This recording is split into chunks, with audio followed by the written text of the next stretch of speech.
ડોક્ટરે એવું કીધેલું કે મારો જન્મ કંઈક 15 તારીખે થશે, પણ પછી મેં જન્મ્યો 22 તારીખે. કેમ એવું થયું? તો મેં વચ્ચે માઉન્ટ આબુ ફરવા ગયેલો ને.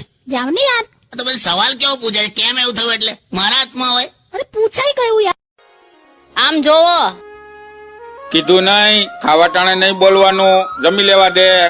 પણ મારી વાત તો સાંભળો. અમીન, જમવા ટાણે નહીં બોલવાનું. બોલ, શું છે હવે? હવે હું છે, તમારા શાકમાં ઉંદરડી લીંડી પડી હતી.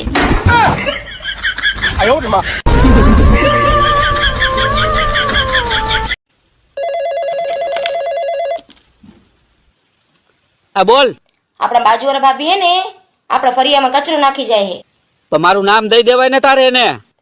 મેં એમને કીધું તમારા ભાઈ આવે ને એટલી જ વાર છે. હવે ભાઈ કહેવાની ક્યાં જરૂર હતી? હવે મારાથી બેન ઉપર હાથ ઉપાડાય? મૂક ફોન. સંબંધની પથારી ફેરવી નાખી પાડોશીમાં. સારું, ચાલ સોરી, ત્યાં સિરિયસલી લેવા માંડ્યો. આ વખતે પણ એક આગાહી આવી છે કે નવરાત્રીમાં વરસાદ પડશે. એવું ના બોલ. એટલે ભાઈ એ નથી બોલતો લી, હવે આગાહી આવી છે પેપરમાં. પણ આવું નેગેટિવ બોલવાનું જ નહીં, ઓકે?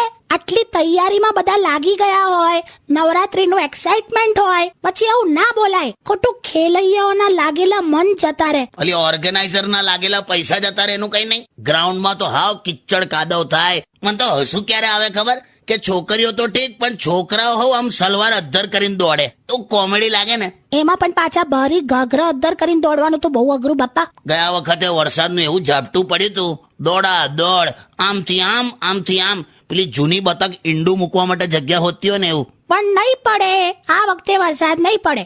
મસ્ત ગરબા થશે. હું તો આમ કૂદી કૂદીને રાસ રમવાની છું. જોયું, સાંભળ્યું? તેલા આ કૂદશે. હવે જવા દો ને કાકા. તો શું વાંધો છે? ઓછું કર બકા, શરીર તું ઓછું કર પ્લીઝ. એ બા, હું તમારા છોકરા હાટુ રવિવાર રહું, 11 રહું, શનિવાર રહું, તોય મારી કદર જ નથી. એ તો હખણી રે ને તો ઘણી છે.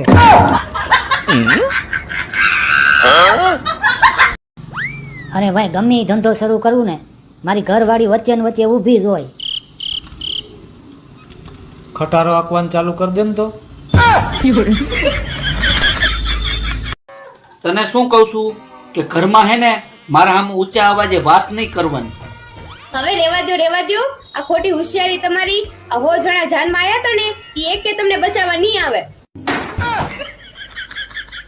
ઉડતું છોકરું તો સચવાઈ ગયું, પછી તો બધું બરાબર હતું ને રિસેપ્શન? ના લા, હા એટલી સરસ તૈયાર થઈ હતી ને હું, કે આમ લોકો મારી પાછળ જ આયા કરે. બોલ, તને ખબર હું કામ પાછળ આવતા હતા? પેલું દિલવાલે જેવું આને હિલ વાલે સેન્ડલ પહેરેલા. એને પેન્સિલ હિલ કહેવાય. હા, તો તે પેન્સિલ જેવું છોલી જ કાઢ્યું બધે. સરખું ચાલતા આવડે નહીં. પેલું ખેડૂત હોય ને, ખેડૂત ખેતરમાં ખેડી નાખે ને એવું આખું પાર્ટી પ્લોટમાં લીટીઓ પાડી દીધી લાણે. અને છેલ્લે પાછી પેલા ચેસના ઘોડા જેવું અડી પગે ચાલે, ચોં કરીને. શું ચો? એમાં પાછો આને કઈક ફોટો સેશન કરેલું. હા, બહુ જ બધા ફોટો પાડે. બોલ. હા, એવા પોઝ લીધા ને, સેલ્ફી લીધી ને તો 2 જણ ઢંકાઈ ગયેલા. અને પેલો ફોટોગ્રાફર મને આવીને કે ભાઈ આ પોઝ નથી, આ પૂરા તત્વ ખાતાની ખોજ છે. એટલે મેં કીધું એટલે શું? કે મેં કોઈ દિવસ આવી ફિગર જોઈ જ નથી. 46, 56, 66. એવું બોલ્યો તો? અરે તને હું ખબર છે તારી પાછળ હું બોલે છે. પાછી સ્ટેજ પર ગઈ, હા, વરરાજા સાથે ફોટો પડાવવા ગઈ. તો એને એવું કે એક્સક્યુઝ મી, કે સેજ